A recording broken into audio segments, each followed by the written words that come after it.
প্রিয় দর্শক, সাজ্জাদ কাদিরের প্রীতি নিন, শুভেচ্ছা নিন। আজকে আমি একা কথা বলবো না, দ্বৈতভাবে কথা বলবো। আজকে আমাদের এই লাইভে যুক্ত হয়েছেন। নমস্কার, আমি তরুণ ঘোষ। আমি বেশ কিছুদিন ধরে বলে যাচ্ছি হ্যাপি দিওয়ালি হবে, হ্যাপি দিওয়ালি হবে। তা হ্যাপি দিওয়ালির মোটামুটি একটা ইঙ্গিত দিয়ে দিয়েছেন আমাদের সেনাপ্রধান দ্বিবেদী সাহেব। দ্বিবেদী সাহেব গতকালকে একটা আমাদের ভারতীয় সেনাবাহিনীর একটা অনুষ্ঠানে তিনি বলেছেন, আগে আমি দেখাই, আপনারা তো আবার উল্টো দেখবেন, তার জন্য আমি এটা মিরার এফেক্টে আমি মোবাইলে আমি এটাকে তুলে রেখে দিয়েছি। এইটা আপনারা দেখুন।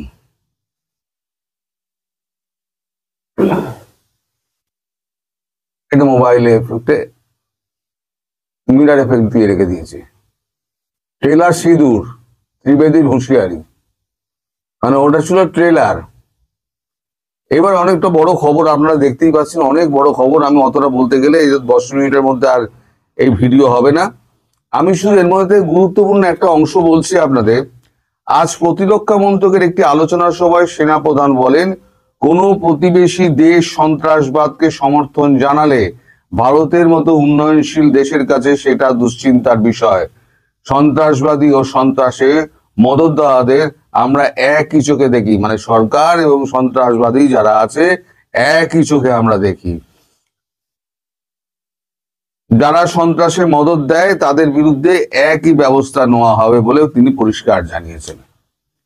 মানে সন্ত্রাসবাদীদের বিরুদ্ধে যে ব্যবস্থা নেওয়া হবে সেই ব্যবস্থা সন্ত্রাসবাদী যে সরকার আছে তার বিরুদ্ধেও নেওয়া হবে।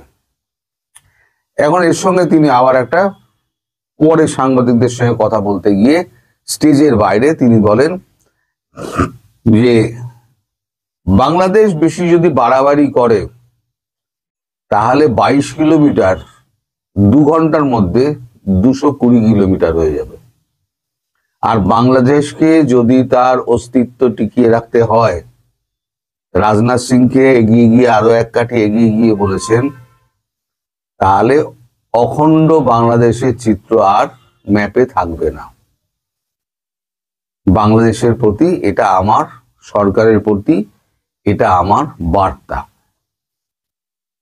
ফলে ভেতরে ভেতরে যে খিচুড়ি পাকছে সেই গন্ধটা কিন্তু আমি পাচ্ছি, কিন্তু কি খিচুড়িতে মশলা পড়ছে সেটা আমি বুঝতে পারছি না। এর মধ্যে খলিলুর রহমানকে ডেকে পাঠানো হয়েছে। এবার আপনাদের মনে প্রশ্ন জাগতেই পারে যে হঠাৎ খলিলুর রহমানকে ডেকে পাঠানো কেন? খলিলুরকে মানে এমন কিছু সম্পর্ক তো নয় যে খলিলুর ছাড়া আমার প্রাণের বন্ধু খলিলুর, তাকে চাই, না হলে পরে আমি কথাই বলবো না, এটা তো কোনো কাজের কথা নয়। খলিলুরকে ডেকে পাঠানোর পেছনে নিশ্চয়ই কোনো কারণ আছে। পরে আমরা যেটা জানতে পেরেছি সেটা হচ্ছে ডিপ স্টেটের সঙ্গে খলিলুরের একটা ভালো পরিচয় আছে। এখন এই ডিপ স্টেটের কিছু খবরাখবর রাখেন আর কি, তার পেশার জনিত কারণেই রাখেন তুলসী গ্যাবার্ড। তুলসী গ্যাবার্ড দিন কয়েক আগে এই খলিলুর রহমানকে ডেকে পাঠিয়েছিলেন, এই বাংলাদেশ ইস্যু নিয়ে ডেকে পাঠিয়েছিলেন। কি কি চলছে না চলছে বাংলাদেশের ব্যাপারে তিনি সমস্ত কিছু জেনেছেন। এবং তুলসী গ্যাবার্ডকেই উনি বলেছেন ইউনূস এন্ড গং কত টাকা মেরেছে, কোথায় কোথায় কি কি সর্বনাশ করেছে এবং টাকাগুলো কোথায় পাচার করেছে, আর হিন্দু এবং সংখ্যালঘুদের উপরে যারা আছে তাদের উপরে অত্যাচার, ধর্ষণ, মারপিট, দাঙ্গা হাঙ্গামা, খুন, জখম, রাহাজানি যত কিছু আছে সমস্ত প্রশ্রয়দাতা হচ্ছে ডক্টর ইউনূস। ফলে এবার তুলসী গ্যাবার্ড কিছু কথা বলেছেন। তুলসী গ্যাবার্ড কথাটা বলে, তুমি টেলিফোন তো সবসময় কথা হয় না, আপনি যখন ভারতে যাবেন তখন ভারতের এনএসএ অজিত দোভালকে আপনি এই কথাগুলো বলে দেবেন, আমার বার্তাটা, যে আপনার সঙ্গে আমার কি কথা হয়েছে। আমি তো বলতেই পারি, কিন্তু আপনার সঙ্গে আমার কি কথা হয়েছে সেটা আপনি বলাটা অনেক ভালো। তারপরে তুলসী গ্যাবার্ড ফোন করেন আমাদের এনএসএ অজিত দোভালকে। অজিত দোভালকে বলেন যে আমার সঙ্গে খলিলুরের কথা হয়েছে, আপনি খলিলুরকে ডেকে পাঠান, খলিলুর আপনাকে বলে দেবে যে আমি কি কি বলেছি, আমি নিজের মুখে বলতে চাই না। তাই খলিলুরকে ডেকে পাঠানো হয়েছে এবং খলিলুর সেই বার্তাটা, তুলসী গ্যাবার্ডের বার্তাটা, মানে দুজনের বাক্যালাপ, যেটা তুলসী গ্যাবার্ড নিজে বলতে পারতেন, কিন্তু নিজে যেটা বলছেন সেটা হয়তো মন গড়া মনে হতে পারে, তাই যাকে বলেছেন সেই খলিলুর রহমানকে ভারতে পাঠানো হচ্ছে। আর এটা হচ্ছে তুলসী গ্যাবার্ডের সঙ্গে অজিত দোভালের কথাবার্তার মাধ্যমে ওকে ডেকে পাঠানো হচ্ছে, যার জন্য বলা হয়েছিল লুপসে সিদ্দিকি ফিদ্দিকি বলে আমরা কাউকে চিনি না। এখন এই যে ব্যাপারগুলো ঘটছে, এই ব্যাপারগুলো কিন্তু অন্তরালে ঘটে যাচ্ছে। এই যে আপনাদের একটা প্রশ্ন থাকতে পারে যে নরেন্দ্র মোদী এত দেরি করছেন কেন? আমার যদ্দূর মনে হয় নরেন্দ্র মোদী এমন কিছু একটা করবেন, সময় নিচ্ছেন, যেটা কল্পনাতীত। আমরা কেউ কল্পনা করতে পারছি না এরম কিছু একটা উনি পদক্ষেপ নেবেন। এখন সেই পদক্ষেপ কি? বললাম না, খিচুড়ি রান্না হচ্ছে, তার গন্ধটা আসছে, মশলার গন্ধটা আসছে, কিন্তু কি কি মশলা করছে তা তো ধরতে পারছি না। কিন্তু এই পদক্ষেপ যেটা নিচ্ছেন সেটা কিন্তু সাংঘাতিক। বাংলাদেশের পক্ষে কিন্তু ভয়াবহ দিন আসছে এবং কালো মেঘ কিন্তু বাংলাদেশের উপরে ঘনিয়ে আসছে, এটা কিন্তু আমি পরিষ্কার বুঝতে পারছি। এদের কাজকর্ম, সেনাপ্রধানের উক্তি, কারণ আমাদের সেনাপ্রধান আপনাদের সেনাপ্রধানের মতো গিয়ে বাইরে গিয়ে ধুমধাম করে কোনো কথা বলেন না। আমাদের সেনা কি হয়, সরকার যা বলে দেয় আমাদের সেনাপ্রধান বা সেনাবাহিনী সেই কাজটুকু করে। রাজনীতির মধ্যে তাদের মাথা গলানোর মানে তাদের কোনো ইচ্ছে নেই এবং তারা গলায় না, প্রথাগতভাবেই তারা গলায় না। তারা তাদের কাজটুকু নিয়ে থাকে, সেই কাজের সীমাবদ্ধতার মধ্যে যখন তিনি এই কথাটা বলছেন, তাহলে বুঝতে হবে যে সেনাবাহিনীকে সম্পূর্ণ গ্রিন সিগন্যাল দিয়ে দেওয়া হয়েছে এবং সেনাবাহিনীকে বলা হয়েছে আপনারা যে ব্যবস্থা করার সেই ব্যবস্থা নিন। এখন সেনাবাহিনী তাই এই বিবৃতিগুলো দিচ্ছে। ফলে আমার মনে হয় না, বারবার আমি বলছিলাম না, হ্যাপি দিওয়ালি খুব শিগগির হবে, খুব শিগগির হ্যাপি দিওয়ালি হবে। এবং এমন হ্যাপি দিওয়ালি 2025-এর এই যে হ্যাপি দিওয়ালি সারা বিশ্ব মনে রাখবে। আর বাংলাদেশে আগামী 100 বছর এই জেহাদি, ভারত বিদ্বেষী আর এরা সমস্ত খতম হয়ে যাবে। ভারতবর্ষ সেই ব্যবস্থা নিচ্ছে বলে আমার মনে হচ্ছে, নইলে পরে এত দেরি হতো না, এত সৈন্য সমাবেশ হতো না। বাংলাদেশকে মারার জন্য একদিন যথেষ্ট, তাহলে এত সৈন্য সমাবেশ, এত মিসাইল, এত ব্রহ্মোস, এত আপনার কি বলে ড্রোন, এত কি দরকার? বাংলাদেশ কতটুকু?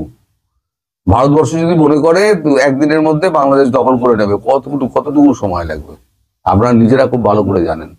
আপনাদের সৈন্যবল কতটা আছে, আপনাদের সেনাবাহিনীর জিজ্ঞেস করুন, তারাই বলে দেবে কতক্ষণ লড়তে পারবে। একবার একজন সেনা অফিসার বলেছেন আপনার কতক্ষণ আপনারা লড়তে পারবেন, সে বলেছিল যতক্ষণ পর্যন্ত ওরা আসে সময় লাগে, মানে পালাবার সময়টুকু আমাদের চাই। আপনাদের মানে একজন প্রাক্তন সেনাকর্তা নাকি বলেছেন শেখ হাসিনাকে ফেরত না দিলে তারা নাকি কঠোর ব্যবস্থা নেবেন। কি কঠোর ব্যবস্থা নেন আমি বিকেলবেলা সেই প্রসঙ্গে আসব, যে কেন ভারতবর্ষ তার সুরক্ষা বাড়িয়ে দিল, এটা কেন, কিসের জন্য, কাকে বার্তা দেওয়ার জন্য, সেটা আমি সন্ধ্যাবেলার ভিডিওতে বলবো। আজকে এই ভিডিও এইটার মধ্যে শেষ করলাম, হ্যাপি দিওয়ালির মধ্যে শেষ করলাম। হ্যাপি দিওয়ালি হবে হবে হবে এবং খুব শিগগিরই হবে এবং মারাত্মক ভাবে হবে, যাতে 2025-এর বাংলাদেশের হ্যাপি দিওয়ালি সারা বিশ্ব যাতে মনে রেখে দেয়। আসসালামু আলাইকুম। সাবেক প্রধানমন্ত্রী শেখ হাসিনার বিচারের রায়কে কেন্দ্র করে যা কিছু আলোচনা সমালোচনা চলছে, নানান ধরনের বিশ্লেষণ চলছে, সেই জায়গা থেকে নতুন একটি খবর দিয়েছে টাইমস অফ ইন্ডিয়া যে যেই দিনটিতে অর্থাৎ সোমবার যে ট্রাইব্যুনালে শেখ হাসিনার বিচারের রায় ঘোষিত হচ্ছিল, ঠিক সেই মুহূর্তে ভারতের কলকাতায় আওয়ামী লীগ নেতারা গুরুত্বপূর্ণ বৈঠকে বসেছেন।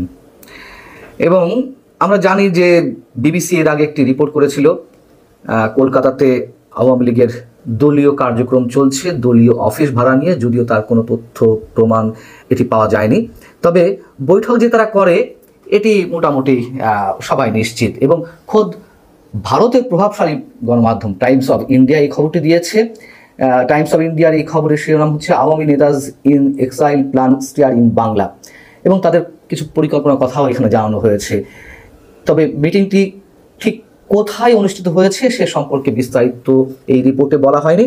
এখানে যেটি বলা হচ্ছে যে আওয়ামী লীগের একজন কেন্দ্রীয় সিনিয়র নেতা তিনি টাইমস অফ ইন্ডিয়াকে বলছেন যে 5 আগস্টের পর থেকে এটা নির্ধারণ করে রাখা হয়েছিল যে শেখ হাসিনার বিচার কি হবে। হাসিনাকে রাজনীতি থেকে সরিয়ে দেওয়ার বিষয়ে ক্ষমতাসীনরা উন্মুখ হয়ে আছেন, তাই এ সময় তারা বিচার বিভাগকে হাতিয়ার হিসেবে ব্যবহার করছেন। এবং ওবায়দুল কাদেরের মন্তব্য এখানে তুলে আনা হয়েছে টাইমস অফ ইন্ডিয়ার খবরে। ওবায়দুল কাদের বেশ বিচলিত অবস্থায় সব ধরনের নিউজ পোর্টাল, বাংলাদেশের নিউজ পোর্টাল বা ইন্টারন্যাশনাল নানান ধরনের নিউজ পোর্টাল তিনি দেখছিলেন এবং মুহুর্মুহু তিনি খবর নেওয়ার চেষ্টা করছিলেন যে কি হচ্ছে বাংলাদেশে। টাইমস অফ ইন্ডিয়ার খবরে বলা হচ্ছে যে ওবায়দুল কাদের মন্তব্য করেছেন এটি ক্যাঙ্গারু কোর্টের প্রহসনের বিচার। তিনি আদালতের বৈধতা নিয়ে প্রশ্ন তুলেছেন, দাবি করেছেন আওয়ামী লীগ ও শেখ হাসিনাকে নির্বাচন থেকে দূরে রাখতে মিথ্যা অভিযোগে এই মামলা করা হয়েছে, এতে আমরা বিস্মিত নই।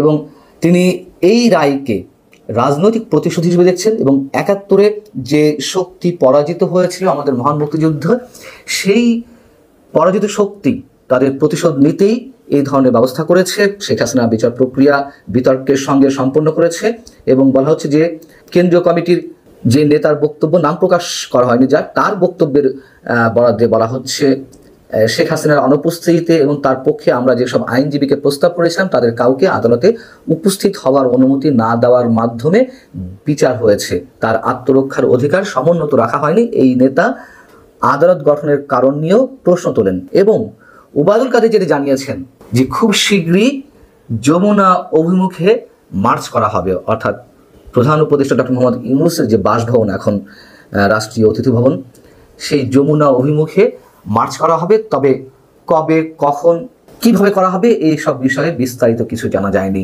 তিনি বলছেন যে দেশে গণতন্ত্র ফেরাতে এটা হবে অত্যন্ত কঠোর এক আন্দোলন। এবং আওয়ামী লীগ যেভাবে এই বিচার প্রক্রিয়াকে একবারে প্রত্যাখ্যান করছে, তার যদি মৃত্যুদণ্ড না হয়ে 2 বছরের কারাদণ্ড হতো, আমরা জানি যে আওয়ামী লীগ প্রত্যাখ্যান করতো। কিন্তু ইন্টারন্যাশনাল কমিউনিটির কি প্রতিক্রিয়া আমি আপনাদেরকে গতকালই জানিয়েছি যে আন্তর্জাতিক গণমাধ্যমে আন্তর্জাতিক নানান পর্যায়ে বিশ্লেষকরা কি ধরনের বক্তব্য মতামত দিচ্ছেন সেই বিষয়ে বলেছি।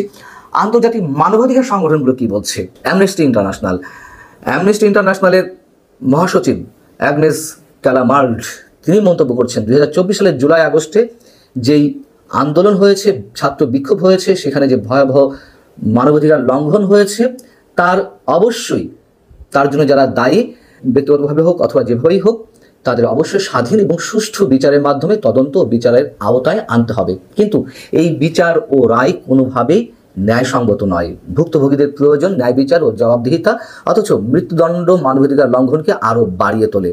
এবং অ্যামনেস্টি ইন্টারন্যাশনাল বলছে যে এই বিচার হয়েছে এমন একটি আদালতে যাকে দীর্ঘদিন ধরে এই সংস্থা অর্থাৎ অ্যামনেস্টি ইন্টারন্যাশনালি স্বাধীনতার অভাব ও অন্যায্য বিচার প্রক্রিয়ার জন্য সমালোচনা করে আসছে। তাছাড়া আসামির অনুপস্থিতিতে এই নজিরবিহীন দ্রুত বিচার ও রায় এত বড় ও জটিল মামলায় যথাযথ সুষ্ঠু বিচারের বিষয়ে গুরুতর উদ্বেগ সৃষ্টি করেছে। শেখ হাসিনাকে আদালত নিযুক্ত আইনজীবী দিয়ে প্রতিনিধিত্ব করানো হলেও আত্মপক্ষ সমর্থনের প্রস্তুতির সময় ছিল স্পষ্টতই অপ্রতুল। এর সঙ্গে যুক্ত হয়েছে এমন অভিযোগ যে পরস্পর বিরোধী প্রমাণ নিয়ে আসামি পক্ষকে জেরা করতে দেওয়া হয়নি, যা বিচারকে আরও অনিয়মের দিকে ঠেলে দিয়েছে। বাংলাদেশে এমন একটি বিচার ব্যবস্থা প্রয়োজন যা একেবারে নিখুঁতভাবে ন্যায়সঙ্গত, সম্পূর্ণ নিরপেক্ষ, পক্ষপাতহীন এবং কোনোভাবেই মানবাধিকার লঙ্ঘনকারীর জন্য মৃত্যুদণ্ড ব্যবহার করে না। জাতিসংঘ বলেছে যে এই মুহূর্তে এই বিচারের রায় খুবই গুরুত্বপূর্ণ, তারা গুরুত্বপূর্ণ হিসেবে উল্লেখ করেছে, কিন্তু তারপরেও তারা এই বিচারে কিন্তু সন্তুষ্টি প্রকাশ করেনি, স্বস্তি প্রকাশ করেনি। একইভাবে ইন্টারন্যাশনাল ক্রাইসিস গ্রুপ সম্পর্কে আপনাদের সামান্য কিছু জানিয়েছিলাম আমার এর আগের কন্টেন্টে। পরবর্তীতে বিস্তারিত মন্তব্য তাদের পাওয়া গেছে। আইসিজি বিচার প্রক্রিয়াকে তুমুল সমালোচনার মধ্যে রেখে বলছে যে আসামির অনুপস্থিত হওয়া বিচার প্রায়ই বিতর্কের সূত্রপাত করে। এই মামলার ক্ষেত্রে যে দ্রুততার সঙ্গে শুনানি হয়েছে সেটা এবং বিবাদী পক্ষের স্পষ্টত সুযোগ সুবিধার ঘাটতিও সুষ্ঠু বিচার নিয়ে প্রশ্ন তৈরি করে। এসব সমালোচনা বাংলাদেশের ফৌজদারি বিচার ব্যবস্থার দীর্ঘস্থায়ী চ্যালেঞ্জগুলোকে তুলে ধরেছে।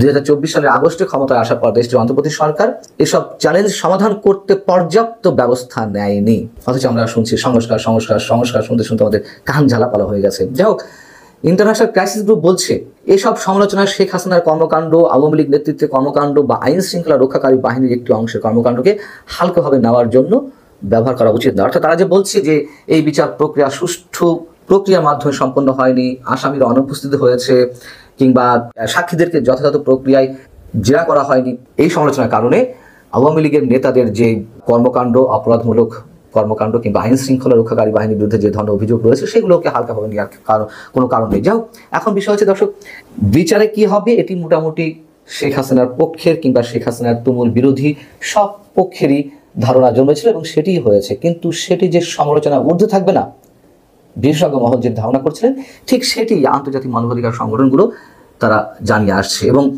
যমুনা অভিমুখে যে মার্চ করার ইঙ্গিত দেওয়া হচ্ছে বা ঘোষণা মোটামুটি এসেছে, কিন্তু কবে, কখন, কোথায়, কিভাবে এগুলো বিস্তারিত জানা যায়নি। সেটি নিয়ে স্বাভাবিক সন্দেহ জাগতে পারে যে এই অবস্থা আওয়ামী লীগ এই কর্মসূচি কতটা গুরুত্বের সঙ্গে পালন করতে পারবে।